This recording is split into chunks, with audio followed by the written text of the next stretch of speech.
Hi everyone, welcome back. This is Dibusing again. I hope you enjoyed the last video about the registration process, and I did say I will delve more into the appraisal process.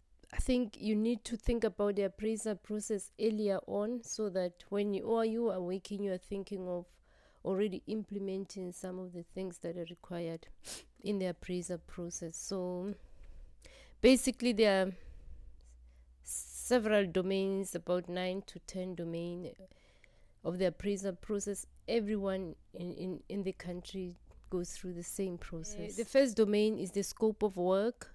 This part delves more into your competencies, your day-to-day competencies. What do you do in terms of service delivery? They want to know exactly what it is that you are doing. All the in things that you're involved with, even if it's teaching, service delivery, teaching, research, you have to put them down and provide the evidence for it. Even if you say you're in management, it's okay, you still have to provide the evidence for it. So that's the first thing. Your scope of work is very important. It goes even into details of as a radiologist, like if you say, okay, I report CT scans, how many do you report per year and what type? And you will need your PACS manager to give you a screenshot with obviously anonymized patient information, because patient confidentiality is very important. You cannot make things up. They have to be backed by evidence. Okay, so the second thing is your current professional development plan. It also talks to the first one. It's more like, what was your development plan from the previous year, and are you actually doing what you had planned to do it carries on from the previous year? If you don't, you can obviously start a new one. Again, is things that you want to do to improve yourself. Maybe you can say current development, I want to do a fellowship in whatever area you're interested with, things like that. I want to go into management, I'll do a management course to achieve that. It's really your wishful list. The third domain is the record of your CPD. There is a minimum requirement for CPDs. For the Royal College is 50 CPDs per year. So over a 5-year cycle, it's 250.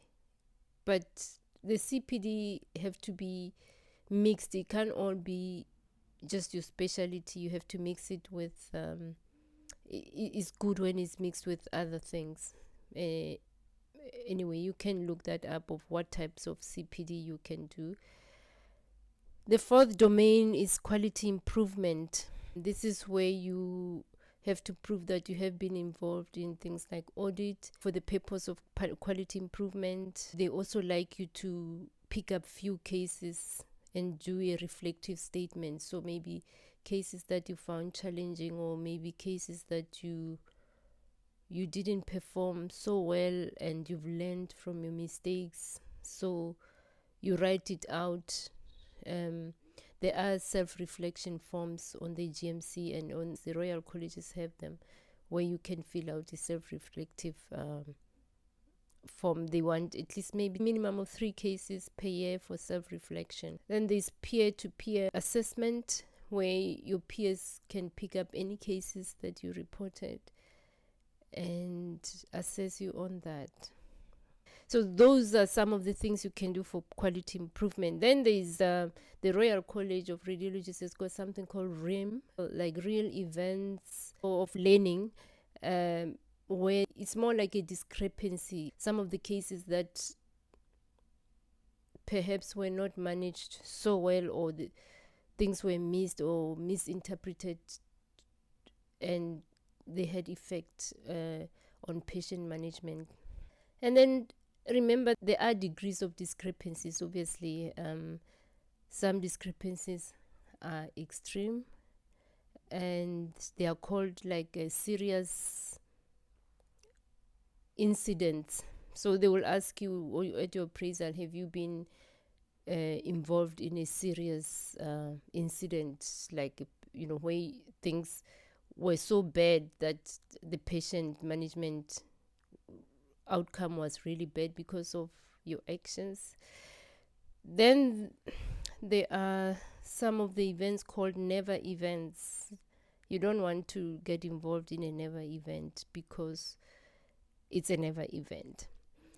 So an example of a never event is, for example, if an orthopedic surgeon operates on the wrong leg in theater, say maybe amputate the wrong legs instead of the one that's supposed to be, that is a never event. No one wants to get involved in something like that. The next domain, it's significant events, like I talked about. So you have to mention if you have been part of the significant events. The next one is a multi-source feedback. On the multi-source feedback, there are surveys that you can use. You send forms to your colleagues. They will send the forms to the appraisal body. You won't be knowing who did what. When the results come to you, they will come anonymously, but obviously the colleagues would have put their name, and they'll be asking a lot of in-depth question about you. Per appraisal, you need a minimum of 15 colleagues to submit feedback for you. And there's patient feedback. Some forms have to go to the patients that you are dealing with, and again they provide feedback for you. There's also a self-reflection feedback. You can do feedback on yourself. And the next domains mainly is complaints and compliments, and the next one is achievement and aspirations. Those are self-explanatory. And lastly, probity and health. You'll be asked about your health. How many days were you sick? Did you have something significant that can impact on your job? And are you a trustworthy person? So that's about it about the appraisal process. And so that's, bear that in mind, and you have to go through that every year. Just before I round that off, I want to make you aware that the GMC has got something called good medical practice. When you answer your appraisal questions, each question should be talking to the good medical practice called GMP domains. And there's 4 big groups. You can look them up, but basically it's something like competencies, so we already talked about competencies, quality improvement, honesty. So please prepare yourself for that. Not everyone gets really anxious when they're going for appraisal, because you never know what might turn up. So every year that your appraisal goes well, it's like you just say, okay, thank you, Lord, it has gone well this year. You wait for the next one, but you get used to it as with time. So guys, that's the appraisal process. In the next video, I'll talk more about, now you've got your qualification, you've got your registration, you're aware of the appraisal process. Now what do you do to try and find a job? This is where now we're going to talk about the recruitment process, and following that, the interviews, and once you get the job, what do you do, accommodation, all those logistic things that you have to think about before you even plan to come here.